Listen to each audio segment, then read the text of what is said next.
আসসালামু আলাইকুম। কেমন আছেন সবাই? অনেকদিন পর ফ্যামিলি নিয়ে আমরা ঘুরতে যাচ্ছি আরকি তামান্না পার্কে। আর এটা হচ্ছে মিরপুরের মধ্যে।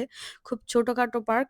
আর বেশ ভালোই এখানে ছোট, ছোট বাচ্চারা খেলার জন্য মোটামুটি অনেক ভালো একটা পার্ক আছে এইখানে। তো যাই হোক আমরা আরকি ভিতরে চলে আসলাম। ভিতরে ফুল দিয়ে অনেক সুন্দর করে ডেকোরেশন করা ছিল। তারপরে হচ্ছে আমরা রাইডে চড়ার জন্য আমরা এখান থেকে কয়েকটা টিকিটও নিছিলাম। তো নেওয়ার পরে হচ্ছে আমরা উপরের দিকে চলে আসলাম। মোটামুটি আমরা ওই টিকিটগুলা ৳৮০ করে নিছিলাম। তো ৳৮০ র যে টিকিটটা ছিল ওইটা হচ্ছে উপরে যে কি জানি বলে? আমি ওটা আসলে ভুলে গেছি দুঃখিত। তো এটার মধ্যে চড়ার পরে আমার মেইন সবথেকে বেশি ভয় লাগতেছিল যে কখন জানি মনে হয় যে এটা দড়ি ছিঁড়ে আমি নিচে পড়ে যাই।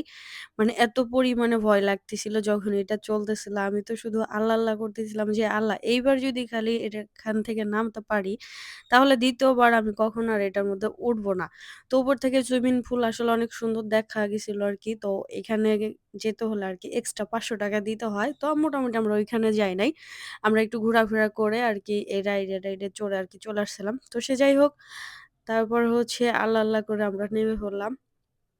নামার পরে আরকি যে ফুলগুলা ছিল ওইখানে আমরা কিছু ভিডিও নিছি। তারপরে হচ্ছে কিছু ছবি নিছি।